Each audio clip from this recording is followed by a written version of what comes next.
Danu tunjukkan di mana Tuti dan Amel dieksekusi saat rekonstruksi. Polisi amankan bukti ember.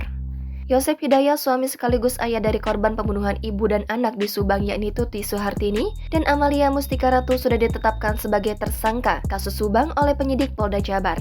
Dia ditangkap bersama dengan ketiga tersangka lainnya di kediamannya di Desa Cijengkol, Kecamatan Serangpanjang, Subang. Penyidik dari Direktorat Kriminal Umum Polda Jabar menggelar prarekonstruksi kasus pembunuhan ibu dan anak di Subang, tepatnya di Jalan Cagak, Subang pada Kamis 19 Oktober 2023, malam sekitar pukul 23.00 waktu Indonesia Barat. Prarekonstruksi digelar langsung di TKP pembunuhan yang menewaskan Tuti dan Amel dengan menghadirkan tersangka Muhammad Ramdhanu alias Danu. Dalam prarekonstruksi, tersangka Danu terlihat menunjukkan lokasi-lokasi tempat para pelaku mengeksekusi Tuti dan Amel di dalam rumah tersebut.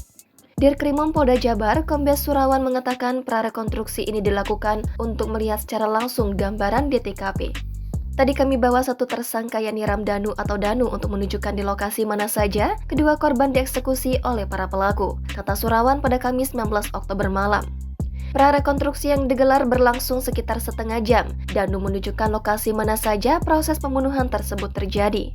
Dalam prarekonstruksi itu, pihak penyidik mengamankan satu buah ember yang digunakan Danu untuk membersihkan TKP setelah terjadi pembunuhan.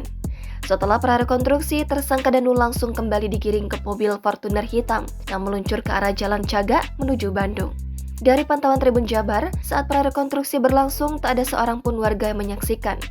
Selain kegiatan dilaksanakan malam hari, juga sebelumnya tak ada kabar akan ada prarekonstruksi yang dilakukan pihak Polda Jabar.